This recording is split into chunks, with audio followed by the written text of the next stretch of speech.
Inox news में आपका स्वागत है। आप देख रहे हैं हिमाचल दोपहर। आइए जानते हैं क्या है अब तक की बड़ी खबरें। संजौली विवाद के बाद नेरवा में सरकारी भूमि पर मस्जिद निर्माण का दावा। अब राशन डिपो में भी मिलेगा रोजमर्रा का सामान। हेल्थ बुक से पढ़ाई बच्चों पर डाल रही विपरीत असर, विभाग ने लिया संज्ञान। गर्मियों की छुट्टियां ले चुके शिक्षकों को नहीं मिलेगा शीतकालीन अवकाश। हिमाचल में 5000 शिक्षकों की एक साथ होगी ट्रांसफर, शिक्षा विभाग ने तैयार किया प्रस्ताव। आइए जानते हैं अब खबरें विस्तार से। संजौली में कथित अवैध मस्जिद को लेकर उठा विवाद अभी थमा भी नहीं था कि शिमला जिले के नेरवा क्षेत्र से एक और मामला सामने आ गया है। इस बार आरोप और भी गंभीर है क्योंकि यहां सरकारी भूमि पर 3 मस्जिदों के निर्माण की बात सामने आई है। हिंदू संगठनों ने इस पर कड़ा ऐतराज जताते हुए प्रशासन से तत्काल कार्रवाई की मांग की है। 16 दिसंबर को हिंदू रक्षा मंच ने शिमला में आरोप लगाया कि नेरवा तहसील से आरटीआई के तहत मिली जानकारी में मुलशाग, जनोग और भाबिया क्षेत्रों में बनी मस्जिदों के सरकारी जमीन पर होने की पुष्टि हुई है। मंच के अध्यक्ष कमल गौतम के अनुसार इनमें 2 रहमान मस्जिद और 1 बिलाल मस्जिद शामिल है। उन्होंने इसे नियमों की अनदेखी और प्रशासनिक लापरवाही बताते हुए जिला प्रशासन को ज्ञापन सौंपने की बात तक कह दी है। मंच ने बताया कि ये पहला मामला नहीं है। इससे पहले सितंबर 2024 में भी नेरवा में कथित अवैध निर्माण को लेकर स्थानीय लोगों ने बड़े स्तर पर प्रदर्शन किया था। हिंदू रक्षा मंच ने चेतावनी दी है, यदि समय रहते कार्रवाई नहीं हुई तो संगठन फिर से आंदोलन करेगा। संजौली के बाद नेरवा का मामला सामने आने से प्रशासन की भूमिका पर भी सवाल खड़े हो रहे हैं और अब सबकी निगाहें इस बात पर टिकी है कि आरोपों की जांच के बाद क्या ठोस कदम उठाए जाते हैं।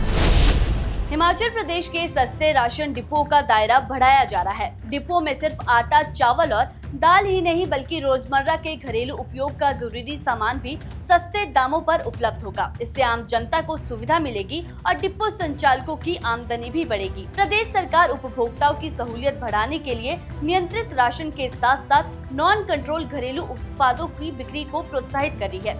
नई व्यवस्था के तहत राशन डिपो में खाद्य तेल, मसाले, विभिन्न प्रकार की दालें, टूथपेस्ट सहित अन्य जरूरी वस्तुएं भी मिलेगी। सरकार का मानना है कि इससे डिपो केवल राशन वितरण केंद्र न रहकर भरोसेमंद उपभोक्ता केंद्र के रूप में विकसित होंगे। इसको लेकर खाद्य नागरिक आपूर्ति एवं उपभोक्ता मामले विभाग के निदेशक राम कुमार गौतम ने शिमला में प्रदेश भर के डिपो संचालकों और जिला नियंत्रकों के साथ बैठक की। बैठक में नॉन कंट्रोल आइटम्स की बिक्री, संचालन से जुड़ी समस्याओं और जमीनी चुनौतियों पर चर्चा हुई। निदेशक ने निर्देश दिए है कि डिपो संचालकों की समस्याओं का समयबद्ध समाधान किया जाए। विभाग ने ये भी स्पष्ट किया है कि नॉन कंट्रोल आइटम्स की बिक्री पर डिपो संचालकों को कमीशन दिया जाएगा। हालांकि संचालक समिति ने ये भी कहा कि किसी पर अतिरिक्त सामान बेचने की बाध्यता न हो।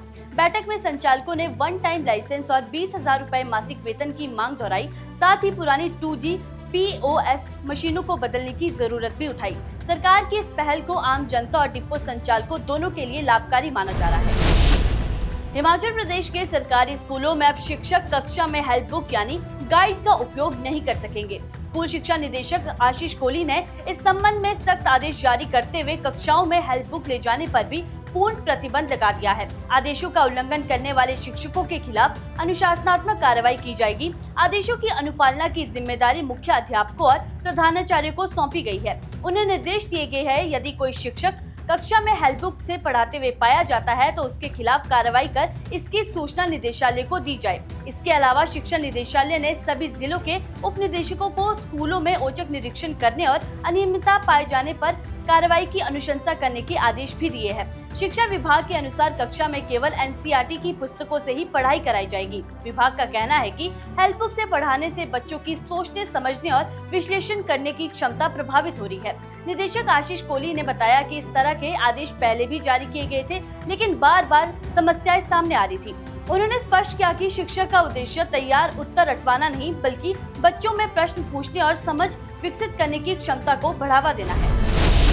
हिमाचल प्रदेश में चालू शैक्षणिक सत्र के दौरान स्थानांतरित हुए और पहले ही ग्रीष्मकालीन अवकाश का लाभ ले चुके शिक्षकों को इस बार शीतकालीन अवकाश नहीं मिलेगा। स्कूल शिक्षा निदेशालय ने स्पष्ट किया है कि ऐसे शिक्षक सर्दियों की छुट्टियों के दौरान भी ड्यूटी पर रहेंगे। इन शिक्षकों को ग्रीष्मकालीन स्कूलों से सटे शीतकालीन स्कूलों में प्रतिनियुक्ति पर तैनात किया जाएगा। इस संबंध में सभी जिला शिक्षा उप निदेशकों को आवश्यक निर्देश भी जारी कर दिए गए हैं। आदेशों के अनुसार जिन शिक्षकों का मध्य सत्र में ग्रीष्मकालीन स्कूलों से शीतकालीन स्कूलों में तबादला हुआ है और जिन्होंने पहले ही गर्मियों की छुट्टियां ले ली है, वे 1 जनवरी 2026 से मध्य फरवरी तक प्रस्तावित शीतकालीन अवकाश के पात्र नहीं होंगे। शिक्षा निदेशालय ने जिला स्तर पर ऐसे शिक्षकों की पहचान कर सूची तैयार करने और उनकी तैनाती सुनिश्चित करने के निर्देश भी दे दिए हैं। हिमाचल प्रदेश में नए शैक्षणिक सत्र की शुरुआत के साथ ही शिक्षा विभाग में बड़ा प्रशासनिक बदलाव देखने को मिलेगा। मार्च माह में एक साथ करीब 5000 शिक्षकों के तबादले किए जाएंगे, जिससे विभाग में व्यापक फेरबदल की स्थिति बनेगी। विभागीय स्तर पर इसकी तैयारियां भी तेज कर दी गई है और पहली बार इतने बड़े पैमाने पर स्थानांतरण की योजना बनाई गई है। इसके साथ ही शिक्षा विभाग सीबीएसई से संबंधित स्कूलों के लिए शिक्षकों का अलग सब कैडर बनाने जा रहा है। इस सब कैडर में शामिल होने के लिए चयन परीक्षा आयोजित की जाएगी और केवल परीक्षा में पास शिक्षक ही सीबीएसई स्कूलों में तैनात रह सकेंगे। स्कूल शिक्षा निदेशालय ने इस प्रस्ताव को सरकार को भेज दिया है, जिस पर अंतिम फैसला कैबिनेट बैठक में लिया जाएगा। मार्च में 20 सत्र के तबादलों और सेवानिवृत्ति पर लगा प्रतिबंध भी हट जाएगा, जिससे सामान्य तबादलों का रास्ता भी साफ हो जाएगा और विभाग में बड़ी उथल-पुथल की आशंका भी है। इसके लिए खाली पदों, सेवानिवृत्ति और पदोन्नति से जुड़ा डेटा अपडेट किया जा रहा है।